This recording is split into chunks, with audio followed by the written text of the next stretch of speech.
So good afternoon, everybody. Welcome to our Black Students Matter Initiative, Local District Central Town Hall. Thank you for joining us today. Muy buenas tardes a todos. Gracias por estar aquí con nosotros y muy bienvenidos. Hoy vamos a tener nuestra presentación en este foro comunitario para la iniciativa de los alumnos negros importan. Y vamos a comenzar. So before starting our session today, I want to inform you that this town hall will be presented in English and we will have simultaneous Spanish translation. To listen to this presentation in Spanish, you would need to click on the globe icon at the bottom of the screen and select the language preference for you. You will engage and listen to the presentation in the language that you select. Muy buenas tardes a todos y bienvenidos al foro comunitario del Distrito Local Central. Antes de comenzar esta sesión, quiero informarles que este foro comunitario se presentará en inglés, pero tendremos interpretación simultánea al español. Para escuchar esta presentación en español, deberá hacer clic en el icono del globo en la parte inferior de la pantalla y seleccionar el idioma de su preferencia para poder participar y escuchar la presentación en el idioma que usted seleccione. Si su dispositivo no admite interpretación, pueden bajar la aplicación Zoom en su teléfono para poder tener acceso. So I'd like to review some important points so that we all have an understanding of how to participate during today's session. During this webinar session, you will have an opportunity to ask questions of our panelists during the presentation. On your screen, you will see a Q&A icon, and you can type in your questions. We will answer as many as time permits. Also, this session is being video recorded and will be uploaded onto our Local District Central's YouTube channel. So now, without further ado, I'd like to introduce you to Mrs. Myrna Reynoso. Mrs. Reynoso, welcome. You have your mic on, Ms. Reynoso? No. Thank you so much for the reminder. I welcome everybody to our Black Students Matter Town Hall. I did want to highlight I'm with School Mental Health. My name is Myrna Reynoso Torres, and I'm in charge of all the psychiatric social workers that are in Local District Central. And I do want to highlight that this last year and a half, we've had an increase in feelings of anxiety and depression, and it's okay to not be okay. And we have assistance for you at our school site, so you can reach out to your school, but you can also use the hotline number that's available here. You can call 213-443-1300 to ask for help with social emotional support. And I'll pass it back to Ms. Helene. Thank you, Myrna, for that. I'd like to welcome everybody to our first Black Student Matter Town Hall. My name is Helene Cameron, and I'm the Director of Equity for Local District Central. Here at Local District Central, we participate in wellness themes each day of the week. Thank you for joining us on Mindful Monday. What I like to do on this day is to take a moment to pause and to consider myself and the world that I live in. I encourage you to do the same. Also at Local District Central, we utilize the 7 norms of collaboration. Take a moment to look over the norms. Today, I am going to focus on pursuing positive intentions. Take a moment to think about which norm you will focus on today during our presentation. Next slide, please.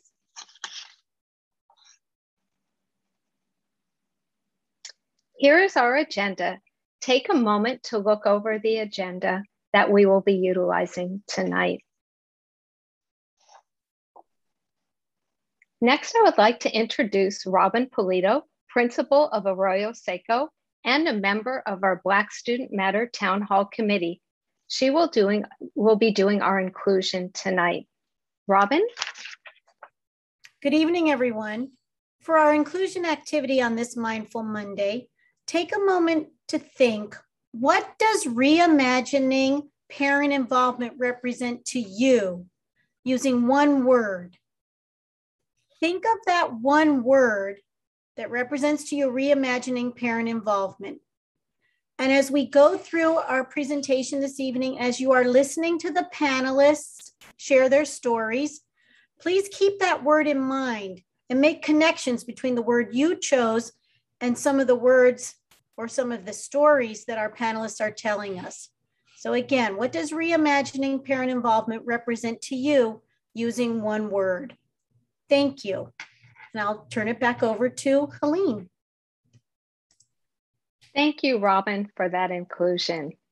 Next, I would like to introduce Andre Spicer, one of the local district central administrator of instruction. Andre? Thank you, Mrs. Helene Cameron. Thank you. Good evening, families of Local District Central. Welcome, welcome, welcome. And thank you for joining us tonight for our first town hall meeting of the year. Black Students Matter. We see you, we hear you. We know that Black lives still matter, Black students still matter. Here in 2021, as we re-enter schools in these challenging of times, we are so proud to serve you. As many of you know, equity is the focus here in Local District Central. Last year, we embarked on the first series of town hall meetings honoring our Black students and families. And we also, more importantly, mobilized to examine how we served our students at each school and in each community to accelerate outcomes. This year will be stronger as we ensure equity across every aspect of your children's education. Tonight, we're in for a special treat. We're going to hear about how to better engage and how to better serve our families from our parental standpoint. Our community of schools and our school leaders are committed, as we are in Local District Central, to honoring the board's goals, but through a very intentional focus of equity. It's our mission to present a welcoming environment, a warm environment, one that is best suited for our learners, but especially those at promise, so that they can achieve success in literacy, reading by the second grade, improve mathematics, and our ability for our students to be prepared for college and career. Recently, Ms. Ortiz Franklin and Mrs. Monica Garcia, two of our board members, introduced a resolution, Accelerating Achievement Through Equity in Action. And we stand by them in Local District Central. The gist of the resolution was address institutionalized racism and structural oppression. And that's what we stand by, and that's what we stand for. Tonight, we have, like I said earlier, we have an exciting agenda planned for us with some outcomes that we're going to achieve together. So if you take a look here, we're going to learn strategies and opportunities to increase family and parental involvement in our school communities and intentionally engage and empower Black parents and guardians in ways to accelerate Black student achievement. But before we get into that, we have special remarks from none other than our leader, our superintendent, an equity warrior, someone who is committed to ensuring that every single student has the best education possible in Local District Central, that we're intentional in our work, that we validate and affirm their culture. Mrs. Baez, welcome. You have the floor. Thank you very much, Mr. Spicer, Ms. Cameron, and to all the leaders who made this town hall series possible as we launched the first of the 21-22 school year. My name is Frances Baez, Superintendent in Local District Central, the home of the champions. And this year, we will begin and launch this special program focused on engaging Black parents and involvement, knowing that there have been systemic barriers that prevent engagement of our Black parents. And it is our job and our responsibility to remedy that so that we create inclusive spaces for our families and for our students. And to that end, we will continue our journey to authentically and unapologetically meet the needs of our Black students, which began many, many months ago and years ago when we acknowledged that there were inequities. And so here we are addressing those barriers. We know that one of those barriers have been school safety. And as we come back to school and reopen in this fall, in this COVID pandemic context, I want to encourage you all to get the vaccine. Get your vaccine so that we can all return to school. It has been my privilege to be on campuses where I see students who are engaged, where I see teachers who have thoughtfully planned lessons for our students. Blended learning is occurring. Athletics is happening. Organizations and clubs are taking place at campuses. Students are feeling connected. And that is what we want to continue to offer our students. So it is going to be super important for us to continue safety measures and to get the vaccine. It's available for all of us. And we want to make sure that our students are on campus so they take opportunity to be connected. So once again, I thank our Administrator of Instruction, Andre Spicer, Helene Cameron, our Equity Director, and our panelists for taking time to help us understand what we've been doing that gets in the way of our parents becoming engaged and our Black community feel connected to our schools. With that said, now it is my great pleasure to introduce one of our sponsors to the recent resolution that Andre just alluded to about equity and acceleration for our students. I want to introduce Board Member Monica Garcia, representing Board District 2. Thank you for being with us today. Board Member Garcia, the floor is yours.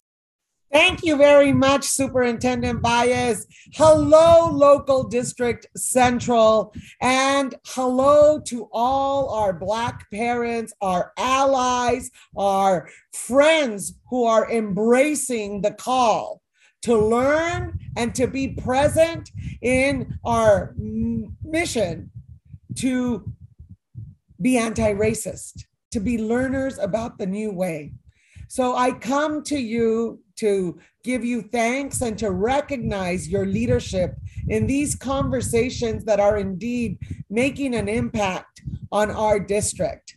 I wanted to share, of course, the words here from Amanda Gorman, right? One of our students who says, "For there is always light, if only we're brave enough to see it, if only we're brave enough to be it."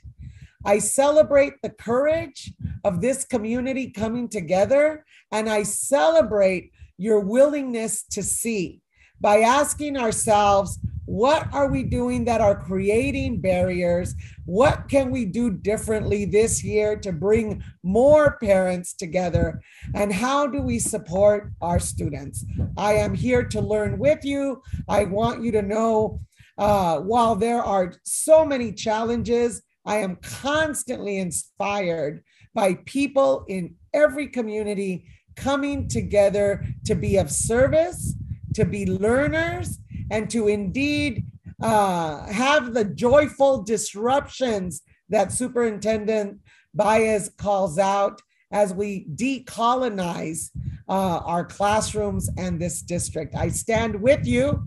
Thank you very much for letting me be part of this learning. Thank you very much, Board Member Garcia. And now it is my great pleasure to introduce Board Member Jackie Goldberg, representing Board District 5. Thank you for being with us today as an ally as we ensure that we meet the needs of our Black students and Black families. The floor is yours. Well, thank you very much. And let me congratulate Local District Central for these wonderful webinars. I've enjoyed all of them from last year and looking forward to this year's. You know, I think it's always important to figure out ways to engage parents, because really it is conjuntos. When we work together, the school and the parents work together, the kids are the winners. That's who wins. And the more we can figure out ways to engage parents and for parents to feel welcomed, that's the important thing, to feel welcomed. That's how we get them to be more engaged, is for them to be welcomed, and for when they speak, they are listened to, they are heard. You know, I think people sometimes tell me that parents feel like they go to a meeting and they're not heard. So I think that's another area we need to work on. And I also just want to thank everybody in Local District Central for all of their efforts in putting together these various webinars. I've enjoyed them myself. I've learned a great deal. And I want you to know that I know how much work it is to do this. And that's in addition to all the other work that LD Central is doing under the leadership of Dr. Bias. So let me just welcome all of you parents, welcome the allies, welcome all of us who have worked for years and years and years on these issues, and know that it is still a ways to go before we can say we have truly rooted out the systemic racism that unfortunately was born with this country, and it takes a lot of work to get rid of.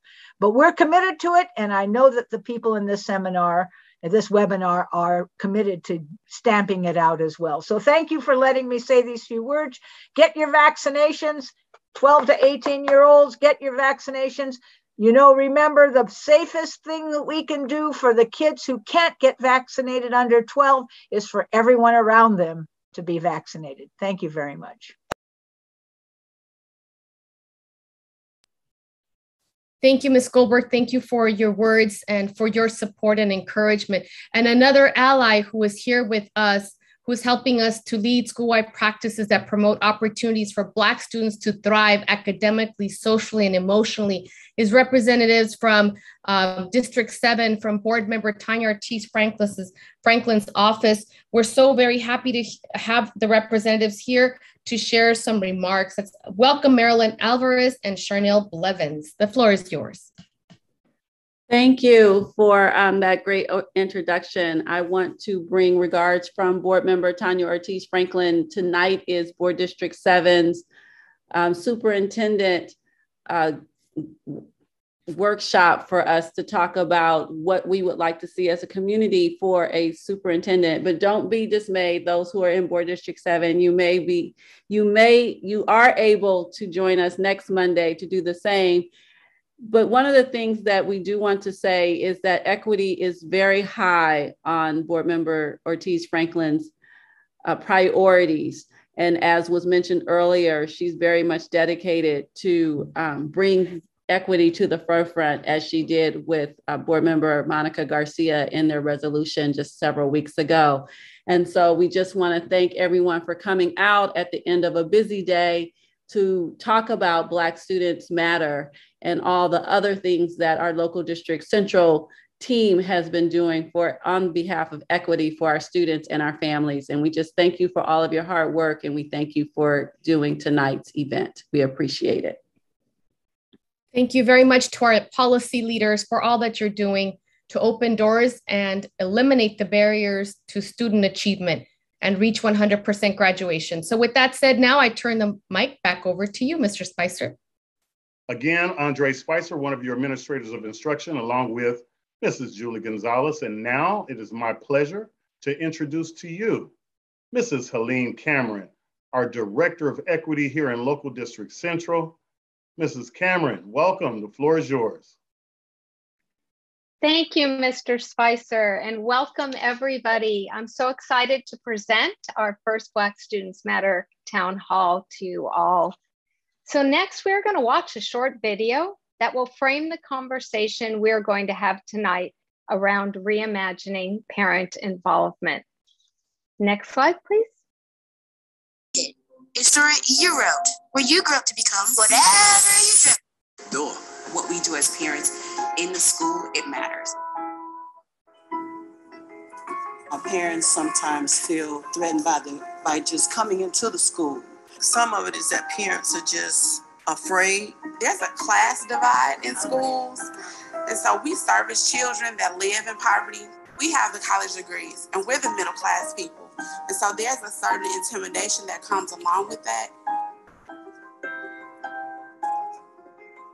I've always said in education is a three-part stool. There's like parent involvement, student involvement, and teachers. We have to meet our parents where they are. We have to invest in them emotionally and socially. It's not assuming that everyone knows how to be a good parent. You know, sometimes what people are doing is really the best in what they know how to do. We can't have this mentality of we're up here and they're down here, when in fact we were down here just like them.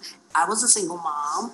There were times where my lights were cut off. Guess what? There were times where I didn't have gas. I am just like you, and I can connect with you, and there's no judgment in what you're going through. When parents are invited and they don't show up, it's a great opportunity to reflect, to see if we've opened the door enough for them to actually come.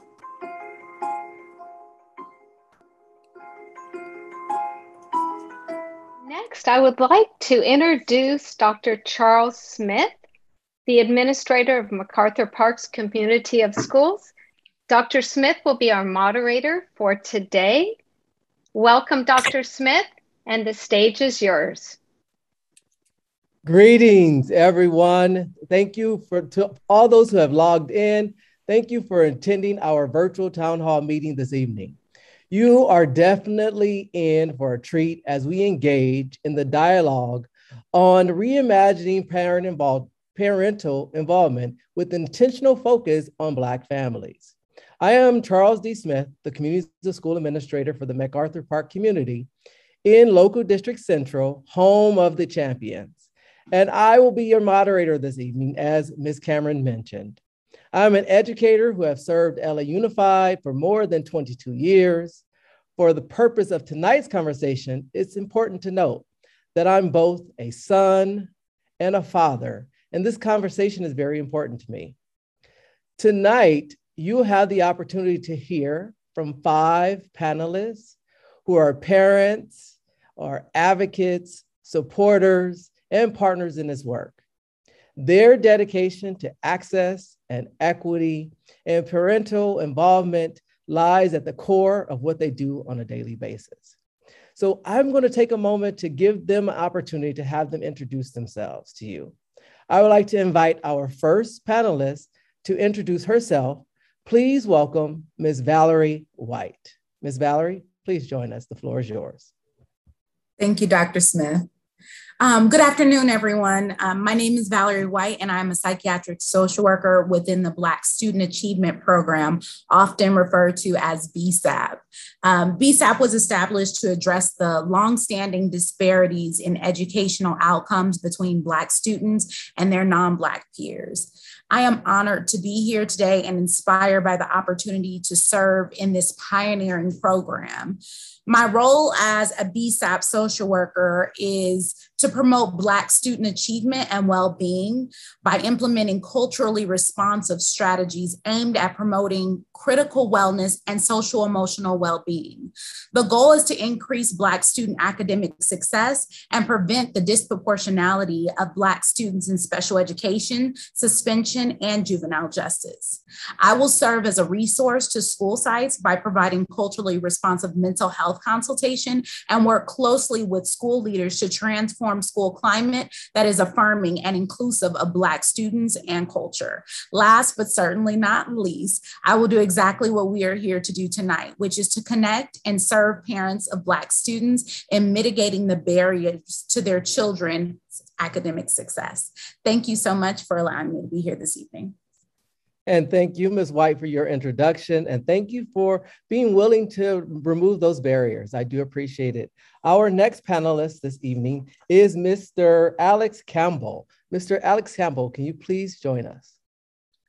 Hello, how are you doing? Thank you, Dr. Smith. My name is Alex Campbell. I am a parent educator coach for Local District Central. And I'd like to thank everybody, the audience today, for allowing me to come and speak and share a little bit about myself. I would like to start with my upbringing. I am a son of parents who raised 2 children, myself and my brother. My mother was born in Nicaragua and immigrated to this country in her 20s, and then met my father in her 30s. Growing up, my parents stressed the value of education. They thought education was the great equalizer to end all ignorance. Fast forward to today, I am now a parent myself. I have 2 children in LA Unified, a 10-year-old and a 7-year-old. And like my parents, my wife and I agree that education is the key, and that we work very hard at getting our own children to understand the value of education. Now, I've worked in the district. This is my 19th year in the district, and part of my reason for being here today and being in this position as a parent educator coach is because I saw the difficulties that my parents had of trying to navigate the school system. And without their support, they would not have been successful in raising two children, two boys, two Black boys in a very difficult time to be successful. We were able to graduate and then go on to college. It is with that lens that I now come back and I work in my position as a parent educator coach to provide support to our parents to make sure that their voices are heard and that they're able to navigate this school district. With that, I'd like to now throw it back to Dr. Smith and say thank you very much for giving me the opportunity to be here today. And thank you again, Mr. Campbell. Thank you for being a parent educator coach and for helping to be a service to our families who have questions and who want to get into our schools and build those collaborative relationships. So thank you again. Our third panelist this evening is Ms. Valerie Bullock. Ms. Valerie, the stage is yours. Please join me. Hello, everybody. My name is Valerie Bullock. I am currently the head coach for Educare at Maya Angelou High School. So I guess I'll start with my upbringing as well. I have always attended a LAUSD site, so from elementary, middle school, and high school. So I know what it's like to be in an LAUSD setting. So as my position in the dance field, I like to incorporate dance into the community. So as we know, dance, specifically hip hop, came from our communities, South Central, New York, the Bronx. Like we grew up in this. So I like to incorporate that into my dance. I like to let the students know where they come from and where their roots have been in a dance perspective. So when I focus on this, I like to focus on the history of dance, the culture, where it came from, embrace our roots from the city, and incorporate all of that in dance and performance or freestyle. So at Educare, what we focus on is usually, we like to focus on families. So we like to let our families know that we are there for their children. And as a Black and Mexican woman, I like to express that to my students that, you know, we all come here from the same place.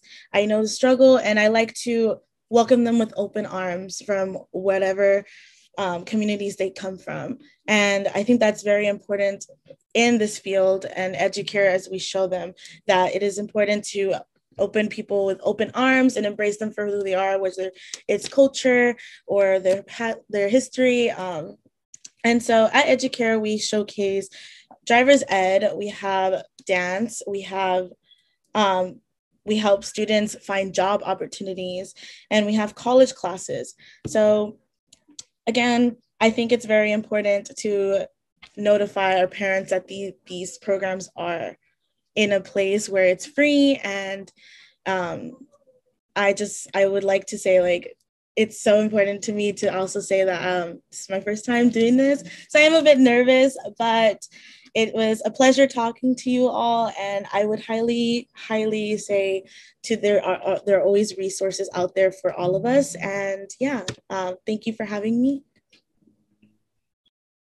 Thank you for sharing, Ms. Bullock. We are so thankful that you joined us this evening. As you can see, our panelists, you've only met 3, but we have multiple perspectives this evening. So our fourth panelist is Mr. Shannon Hawkins. Mr. Shannon Hawkins, can you please join us? The floor is yours. Greetings, administrators, faculty, staff, students, parents, and friends. It's an honor and a privilege to be a part of this panel. And I would like to thank Dr. Smith, Mr. Spicer, Ms. Cameron, and our superintendent for being here tonight, and all the other people in our panel. I just want to give you a little bit of background about myself. I've been in Los Angeles Unified for 7 years, 7th year now. And my current position is a A through G counselor at a middle school in South LA. So that gives me a lot of opportunity there to work with our African-American families. And they need a lot. It's really, sometimes it's discouraging, but you know, we have to understand that they need us. We're a service, We're a big part of what we do in this community. And tell you a little bit about my background. My grandparents come from the South, Mississippi. My grandfather cut hair in a barbershop, and he had a third grade education. My grandmother had an 8th grade education. So it wasn't a lot of opportunity back then, but they learned to build with trust and relationships. And I think we go back to that in the roots. My parents were able to come back here and navigate to Los Angeles and to build their own and start families and show us the way, giving us the opportunity to become educators. I'm a proud alumni of HBCU, Fisk University. And there I was able to learn a lot about my history. It was my culture to teach me about where I came from and to ultimately to build self-esteem and also to connect with other professionals in the same situation. I came from a middle-class family. So we had things. A lot of my students, they are without. So we're constantly trying to give them resources. And we're constantly bridging gaps in the community, partnerships with our parents. Those are very crucial points that, that we do have to address. And during this time, it's been very difficult. A lot of families are at stress levels are very high right now. They're it's a state of crisis right now. They're dealing with the pandemic, also a lack of income.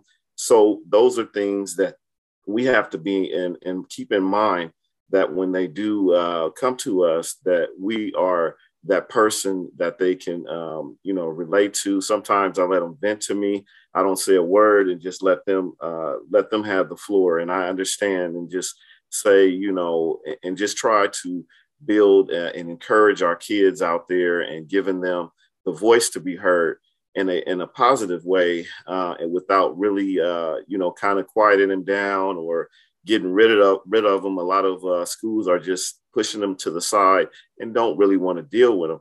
But hey, these kids are our future, and we have to. And this is what we're into this for. So I'm very compassionate. You're right. It's definitely about equality and equity. Those are big issues that we do need to really address. And I know this is a big start. BSAP, I'm excited about the program that's unfolding. It's been long awaited to kind of bridge the educational gap, to raise the test scores with our kids, and to give our kids the opportunity to be heard. A lot of group work I do has been successful. Getting our kids into programs and allowing them to meet scholars and professionals. Also, a big piece of my position is to help them become college and career ready. So I don't take it lightly. And, I constantly reinforce it, and we constantly re-engage, building bridges, breaking barriers, everything that comes along with this job. But I enjoy it and very passionate. I love it.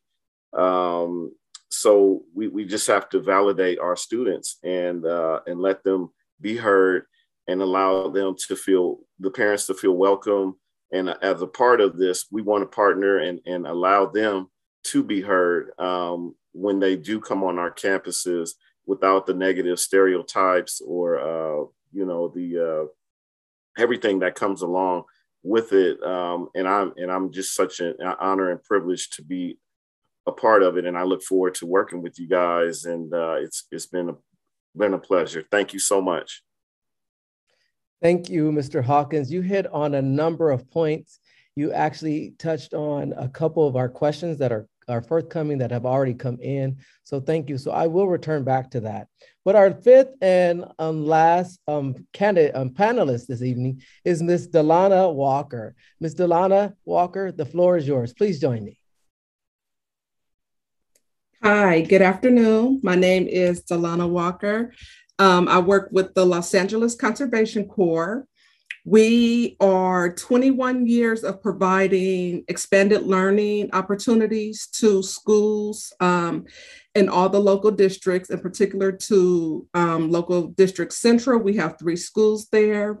We provide academic enrichment, educational enrichment, and recreation directly after school. Parent involvement is so important to us. It's a priority and a privilege. It's something we don't take lightly, and we try to remain consistent in our communication so that parents always feel the welcoming spirit and that we understand just the work that they have to do to get there. So I'm happy to be on this panel. I am a product of LAUSD. I attended elementary schools, Fauché Junior High at the time, which is now the Learning Center, also in local District Central and Dorsey High School. So thank you guys very much for giving us this opportunity to represent the expanded learning community. And yes, I'm gonna turn it over to our mediator. All right. Well, now you have met all 5 of our panelists.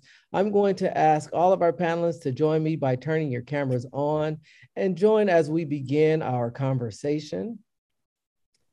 You can turn your cameras on. Thank you, thank you, thank you. Awesome. So our first question this evening is, in the video we heard one of the parents mention how parents sometimes feel threatened by the school system and getting in and to engage in conversation, let alone participation. How do we make sure that our Black parents' voices are heard? How do we make sure? What do we do as a school? How might we make sure that our Black parents' voices are heard in the school site? May I say this? Sure, jump in, Mr. Hawkins. Sure. With my experience, I think the parents feel more willing to engage with the staff and teachers when you allow them to be heard. As I mentioned earlier, I know they come up with the stigma that's saying, "Hey, what did my son or daughter do this time?" But just say, "Hey, we would do things to show them our appreciation for them just being there as a support, for just coming there. And, maybe we do a breakfast or something like that. Just allow them to feel welcome and heard. I think those are 2 big things. And just saying, hey, we need you guys. And, they're a part of this. We can't do it on our own, but we need you as a partner, and empower them and make them feel welcome to come and, visit. And I think that helps a lot in many different ways. Thank you, Mr. Hawkins. Anyone like to add to that? Welcome, you want to welcome and being heard. Just set up a space for them to talk. Go ahead. Go ahead. To second what Mr. Hawkins was saying, as far as making them feel welcome, and also add being where they are, right? So I'm at welcoming gates, I'm at exiting gates. I want you to know I'm available and I'm visible, and going out of our ways to find the students who are quiet and even achieving and calling home, or finding those students who are having that 1 hour where they're on their best behavior. I work in elementaries that maybe they don't always get the best calls home, and finding every positive moment to call home. Because every time I call home and say, hey, I just wanted you to know that I saw Darren on the playground and he was sharing with a peer, or I walked by his classroom and I noticed this, that positive reinforcement that parent gets and feels heard and seen goes so far, and it begins to build the rapport and the relationship that allows them to say, oh, you know what, Miss White, I was a little worried. I want to let you know somebody in our family passed. Oh, really? And because Black families are relational, they're relationship. The system we don't always trust because of systematic racism and all those other fun things. But if you can build a relationship with positive regard, you open up the conversation to learn about the barriers, to meet them where they are, and to support their students in really reaching academic excellence and functioning as a person on their school campus. Oh, thank you. Thank you for that. Ms. Walker wanted to add to that. Go ahead, Ms. Walker. I do. I just wanted to say communication, it has to be consistent. So consistent communication is important. So if you're inviting parents out to one thing, don't be discouraged. Continue to invite parents out to everything and follow up and say, I missed you. I wish you were there. Your parent participation is important for your child. You couldn't attend this event, but I'm gonna circle back next month and I'm gonna invite you again. So I think just being genuine in your relationship with parents, and so that it doesn't feel like it's just one more box to check off the list, that helps parents start to feel relatable and connected to the school community. So that consistent communication is definitely very important. Thank you. And, you know, you spoke about being welcoming, building relationships, being intentional, right? Our families know when you're sincere. Yes. And I think that's one of the things, be honest. If there's a question that you may have, it's important that we encourage our educators to ask those questions as well. Mr. Campbell, I know that you are a parent of an LAUSD student, two young men. What do you think about, what's your experience with being involved at school sites and getting in and building those relationships with your school sites that your students attend? Dr. Smith, thank you for giving me an opportunity to speak on that. I would like to say, just to let everybody know, I am a parent of two, a boy and a girl, in LA Unified. They're both in elementary. And so far that my experience has been like, coming from a working parent standpoint, it's been very difficult to establish those relationships because during the school hours, I am also at work. However, what has been successful for me is allowing the schools that my children attend, the different opportunities that they offer for family events throughout the day or throughout the calendar, not only during the work day, but outside of work hours throughout the year. That has been very successful for my wife and myself to allow us opportunities to go in and to establish those relationships with teachers. I can tell you, I think it is highly important that all parents meet their teacher, know them on first name basis, but also so they can put a name to your face, and that they know you as well, and that when something occurs, either good or bad, they have no qualms about reaching out to you. At the schools that my children have attended, they have provided different family events in the evening time, as well as in the morning time, as well as throughout the day. And based on my schedule, like I said, as a working parent, I welcome the opportunities throughout the calendar, as throughout the day, to go in and to participate in those events. That so if, like what was already said by the panel, if I can't make it this time, maybe I can make it the next time. And something that I wanted to mention also is about the mindset. We talked about how in the video, it was mentioned that sometimes Black families have anxiety when it comes to school. I think it is very important that we have a shift in our mindset. And that is how you break down barriers, to have a, not the deficit mindset, but having thinking of our families as assets, and how can they build upon what I'm doing. Like the panelists have already mentioned, it is a relationship that needs to occur. And once that is developed and established, then it can lead to academic success. And in my case, I work hard at establishing the relationships with my own children's teachers, and that is what I will continue to do, and that is what has been successful for me and for my own kids as they've been going through elementary. Oh, it has been consistent relationships, reciprocal relationships, right? On both ends of their perspective. As we continue to think about academic success of our Black students and all of our students, because when our Black students are successful, all students can be successful. But when we think about the time within the bell, right? From the time within the classroom structure, we think of one lens that our students could be successful. And then we have our after school programming and after school success.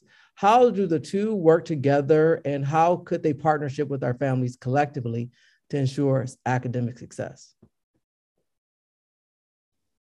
Well, a model that we found to be successful in terms of connecting the school day to after school is just communication. Our program leaders and our site soups, it's just not about knowing the child, it's also about building a relationship with the teachers. These are usually teacher classrooms that we use after school, teacher spaces we share. So just having those conversations about how was Delana today after school, or is there anything that we should make a note of, or anything that we should share with the parent at the end of the day. So just making those connections, because we cannot expect for all children to have a perfect day. Like adults, you have bad days. Sometimes you don't want to be bothered. And after a long 8-hour day of school, and to come to an after school program for another 3 hours, you've worked the whole full-time shift plus 3 additional hours. So definitely staying in communication with the teachers, inviting the teachers out to any after school program events, just keeping that connection so that it starts to look seamless. It's not just day school. These are the day school students and the after school students, but the school community in a whole. So yes, definitely building the relationships with teachers and the parent reps and administrators. That motto, it takes a village, it truly takes a village. All right. My next, Ms. Bullock, you're going to go ahead and chime in. Go ahead, go for it. Yeah, I was going to piggyback on what Ms. Walker was saying. A lot of the times my kids are like super eager to be in the dance room and get started on dancing, but I take that as an opportunity to do grade checks. So I will usually have them do a slip, and I will have them turn it into teachers, and making sure like the teachers know, yes, they're dancing, having fun, but we are making sure that the grades are good. And if, as Ms. Walker said, most days they don't have good days, something probably happened behind closed doors, at home, and probably not getting enough sleep, grades might drop. So then I would talk to someone who might be in charge of tutoring. So then I would direct my students to tutoring instead of having them dance. And once their grades pick up, they're allowed back into dance. So it's about partnership between teachers and parents and me. And I like to try to keep in touch with everybody in the school. I'm pretty new at my school right now, so it's still like a work in progress, but I think having those relationships help advocate, like, hey, I want to be in this room today, and then be like, oh yeah, sure, Valerie, and so I think it's really important for that. And also they see that the students are having fun at the end of the day. So thank you. This next, Mr. Hawkins, earlier, you, just speaking in partnerships, Ms. Bullock spoke about partnerships. Earlier, you said they need us, meaning our students need us, right? So what does that necessarily mean to our parents and our partners that are out there listening today? Can you elaborate on what does that mean, they need us? Well, as I look at every student's face and possibly get to know them for the short time that they're with us, they're only with us 2 years, 7th and 8th grade. So just trying to build a connection with them and a familiar face that they can go to. I try to make my office welcoming, with sports themes for the young men. For the girls, we try to do an opening environment with a counterpart if they have some interest, and just really getting to know what they're about and what their passion is. so we can make that connection, which is very valuable. You know, they're with us most of the day, you know, 6 hours in a day. So we are building relationships there with the students. They feel safe with us as well. They're in the community when they leave us, but they're at school, so they feel safe, just creating that safe space, that environment. So they look at us, hey, where's Mr. Hawkins? Or, hey, where's Miss Walker, Miss Bullock? When they come on campus, they're looking for familiar faces there. So that's kind of what I, meant by saying that. And just, partnering with them, trust, as everyone has indicated, and just having somewhere you set the tone, they want to come. Students want to be there. They want to feel engaged. They want to be noticed. They want to be praised. So it's us that's creating this whole environment that they're in. So that was the main reasoning for bringing up that. Thank you for that. And while we're here, Mr. Hawkins, I know that you're a counselor, A through G counselor, and there's a parent in our audience who's really concerned with how do we ensure that our African-American or Black students are not being in line or enrolled in the wrong classes. Is there someone on our school campuses that work to make sure that our students are taking the proper A through G classes and communicating them the necessary requirements so to help ensure that they are in line for college? Well, I would be that person on our campus, along with the academic counselor as well. We kind of, we collaborate and see what classes the student needs, the core classes. Then we kind of suggest what they need as far as the electives, but we do prioritize the cores, the math, the English, science, social studies, and we try to keep them on course with our 1A and 1B for the second semester, to try to make sure that they stay online. Our students actually, they culminate, they don't graduate until high school. So I kind of give them the information to get a good high school start, as I would say, because a lot of times when they do get to high school, a lot of kids will waste time trying to figure out that they need to pass, when they don't understand that, okay, I might be a ninth grader, I might be 12th grader, age-wise, but credit-wise, I'm still a ninth grader. And that really discourages our students by the time they get to that upper class status and they see their friends graduate. And so we're kind of the liaison to really get them in the mindset of credits and recovery and what you have to do to pass certain classes, and say, hey, every class is important. You need to be there on time. You need to make sure that you are connecting with your teachers, your counselor. So those are things that I'm constantly reinforcing throughout their term. And that kind of sets the platform for when they do get to college. We have that magic number, 210 credits to graduate, and they understand the whole process and they become a part of it. And then we actually make it something fun, because they have to learn their A through Gs. And once they get to that plateau, then we start engaging about colleges and life after high school. And that really encourages them there. Thank you. The questions continue to come in, I tell you. But I'm going to segue right over to Ms. White, coming off from Mr. Hawkins, because this question is really specifically to how that work is aligned with elementary, right? So as a BSAP, what's offered to begin this work at the elementary level under BSAP? What resources and supports are available at elementary, middle, and high school to help students be successful from the very beginning stages?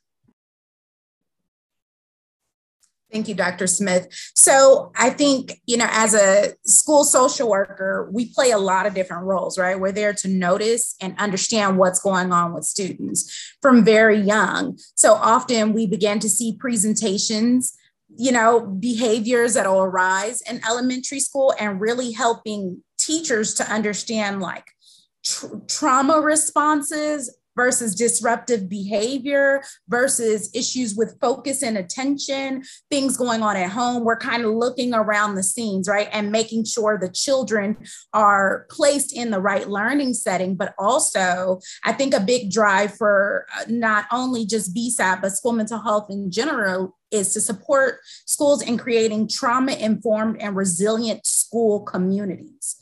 Right? How do we get into our classrooms and decrease the amount of instructional times missed by students who are having behaviors that are causing them to have to leave the classroom? How do we create a classroom environment where they can learn how to regulate inside of their rooms? Teachers have tools to help them regulate inside of the class, to where instead of it's like, oh, we're seeing this behavior, we want you to leave the class. It's like, oh, I'm noticing the dysregulation. I wonder if it's time for a check-in, where we have calming corners, where we go and do regulation and reset tools to re-engage and then come back to the learning, getting ahead of it, because students often spend so much time outside of the classroom. So our goal is to keep them inside of the classroom. What can we do on the outside, supporting families, accessing resources, even giving psychoeducation on our position? The word social work in the Black community can be very triggering. Until I was a social worker in school for it, I thought we were the people who took people's kids away. And that is often how we are received. And so giving the education, explaining that, yes, I'm a mandated reporter, but everyone on your campus is as well. And what that means and how I'm here to help, and developing the relationships with the students and the children to identify and place them in the right settings. And also noticing things to where it's like, sometimes we get these educational gaps starting to look like, oh, Ms. White was on a roll there. It looks like her internet. They're able to access learning. So I think at the elementary level, that's kind of where we begin the work. Thank you. And under BSAP, do our elementary schools, are they receiving social workers specifically to support the students at the elementary level? Yes. The BSAP schools have social workers specifically for their Black students to take an extra eye on them and to really begin to build the relationships with the families, and as well as to give education for culturally responsive interventions to teachers, school staff, after school programs, and things of that nature. Thank you. Thank you. One of the questions that continues to come up is engaging parents differently. And I think you spoke to that, and relationships, really building those relationships, being present. Ms. White, I like the way you mentioned being at all the gates, just go where they are, right? Being really intentional about that. When we talk about instruction, however, we have a lot of new resources at the school site, and some parents are still, they have questions about what's being taught. Like, how are we encouraging our schools and our teachers to use instructional material that's culturally relevant to their students, acknowledging and celebrating the people that they are? So what would you say to that classroom teacher that hasn't yet began to mirror the students that are in their classrooms?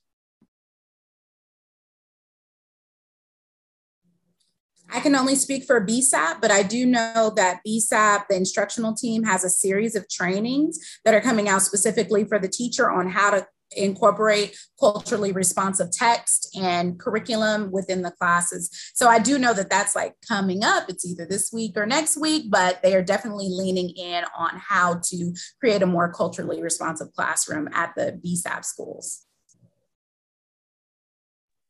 Thank you. Can I add on to that, Dr. Smith? Sure, please. This is coming from the perspective of a parent that I would say for teachers, don't allow the climate, the social climate, that opportunity to go to waste. Something that I felt very happy about well, I guess relieved from a parent standpoint is the conversations that were going on in my child's 4th grade classroom last school year, coming off of the summer of the social unrest, coming off of the reason why that this series was started, and now why we're continuing it, the importance behind it. Not only were they having conversations in my child's classroom, but it was also related to work. I can tell you that he then took an interest in, because of his teacher, in John Lewis and Lonnie Johnson. One is a social activist, John Lewis, and Lonnie Johnson is an inventor. So I would say allow the times to also let that be a way to influence what is going on and push the social movement. Don't keep it out of the classroom, let it come in as well. Right, this is a perfect time. It's been ignited, right? Everyone is just open, their eyes are open, right? People are willing to learn, they want to be allies. So how are we encouraging that and using the resources we have? So thank you for sharing that. I know that it is 6:05. We have a couple of more questions in the chat. I'm getting multiple messages here. So as we continue to move forward, I want to go around and give you all an opportunity. This is just touching the surface on the conversation, right? We talked about relationships. We know that it's important that our parents get involved. We know that it's important that schools do their part in making sure that parents feel comfortable building relationships, meeting them where they are, creating a welcoming environment, being intentional about the relationships, and being intentional about the number of Black students in our schools. We know that. So as we leave, what advice or recommendations, it could be either for school sites and school leaders and teachers, or for parents, or both, as it is a reciprocal relationship. What advice might you give in your final thoughts? I'll give you a moment just to process that. Your final thoughts, what advice or suggestions or recommendations that you may give to either school sites or teachers and administrators or parents alike, but keeping in mind that it is a reciprocal relationship and we're in this together. It is a partnership and it is a homeschool connection. So what advice might you give? And you could jump in any order at this point. I think for me, just to say, don't give up. Every opportunity is an opportunity. So use all your resources, continue to communicate, continue to push it, continue to build that trust with parents. And they either get tired of hearing you and show up, or feel like, okay, this person really does have my child's best interest in heart. So let me come out and support. But yes, just not giving up.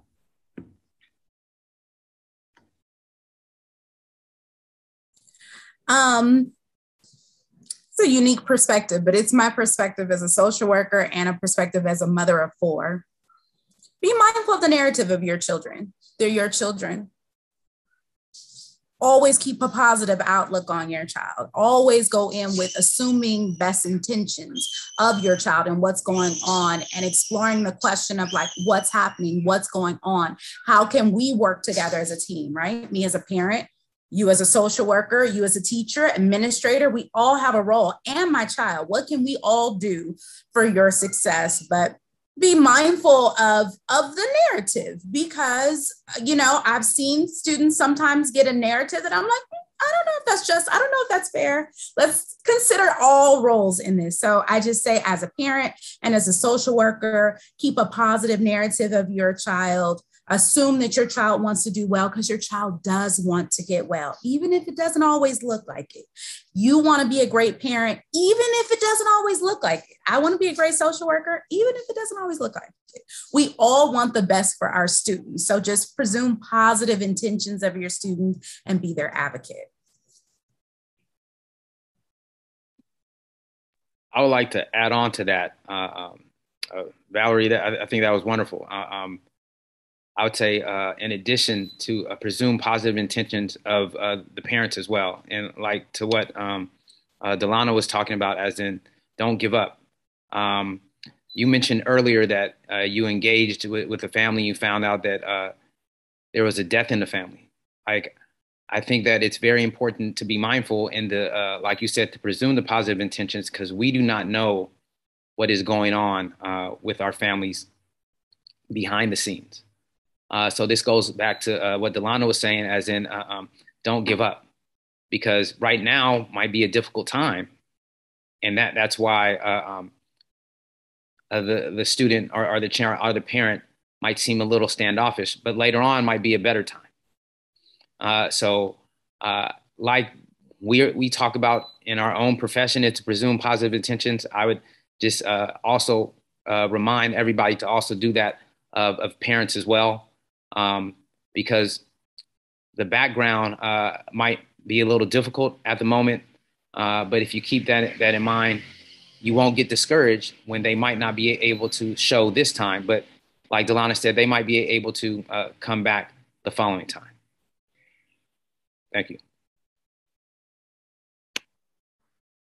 I would say to add that creative essence into the classrooms, connecting the students to their roots as much as you can, because then they can understand where they come from and why they are the way they are. And, you know, like little things like that matter in a student. And I think connecting that and their city, their heritage, all that matters in what we are as people. So at the end of the day, yes, they're students, but they are people, and they're learning and growing to see who they're going to be. And the only way to do that is if we acknowledge that. And I think incorporating that in their classrooms is the best way to do that. Talking about pioneers who, like any math pioneers, like any math people, any scientists, anybody like in a field where you could connect the dots and be like, oh, like someone's like me did that. Maybe I could do that. And I think that's very important. So yeah, I would just say incorporate as much creativity in assignments and projects that can wrap up their roots and heritage and them as people. I would just like to say, stay engaged. We're dealing with a social media outrage right now, and we're dealing with kids on phones. They're on Snapchat, TikTok, and we're competing with social media. So I would stay engaged with your child, have dialogue with them on a regular basis. See what's going on in their lives, know who they are, keep them connected, and stay consistent in their lives too. And say, hey, we're on this journey together, you know, and figure it out. It might be some rough times, but it's going to be some good times along with that. And just allow them to have a voice and an opinion, but also model to them how to have that voice and opinion as well. So I think that will go far, and just the whole respect level for educators when they do, opportunity to talk to me, engage. I say good morning to every child, and hey, put your phones up. It's time to learn. We're not going to get into this power struggle, but let them know that this time is valuable when we're here. And I said that will definitely carry us a long way. Thank you for sharing. I know that I said that was my last question. I know we're a little over time, but I tell you, the questions continue to come in. This topic is very interesting to all of our families and guests that joined us this evening. And there's one question I have from Ms. White. What resources might be available to support students who are struggling with, identity, and providing resources for Black LGBTQ students in our schools? What resources might be available? Our Department of Diversity, Equity, and Inclusion has and it's for all levels, even elementary, a rainbow club recently that started, and they have people who will come and start the groups on your campus. And they even have ways that you can join the groups that aren't a part of your school, because we have virtual settings now, and maybe you feel comfortable just to come in and look at another virtual setting or something like that. But they will also send advocates. Like I mentioned, I have 4 children and they're outside right now. But they will come to your school and set up programs for you and establish different community resources. So there's definitely resources available for the LGBTQ. Excuse me if I missed a letter. They're always changing, but they are definitely resources available. And I'd be happy to link anyone who needs assistance. Thank you. Thank you all. Let's give our panelists a virtual round of applause. I really appreciate your insight, your perspective shared this evening. Thank you for participating. We don't want this to be the last time, however, right? Because this is only the beginning of the conversation. I appreciate the work that you're doing currently in your schools. And we want this work to continue because we know, as Mr. Hawkins mentioned earlier, our students need us. And there's no better time than now. And let's get busy. Let's keep working. Let's keep grinding for our students' future. I'm going to invite Ms. Cameron to come back with our closing slides as we pay thank you and appreciation to everyone that participated. Ms. Cameron, the floor is yours. Thank you, Dr. Smith, and what an incredible conversation. And yes, we will be continuing this conversation as we move forward with this school year. But before I thank the rest of the people who helped support this town hall, I would like to invite Patrice McKenzie, the Deputy Chief of Staff for Dr. McKenna's office, Board District 1, on just to say a few words. Ms. McKenzie? Good evening. Just want to take a moment to say thank you to all of the parents, community members, and educators who have assembled here to exhibit your support for Black students. Your presence is felt, it's heard, and we see you. Know that we are beginning this conversation, and all of us at LAUSD are looking forward to finding ways to address your concerns, try and find ways to make our campuses more welcoming for you, because we are here to serve you and your students. So we hear you, we see you, we stand with you, and anything that my office can do to be supportive, please reach out.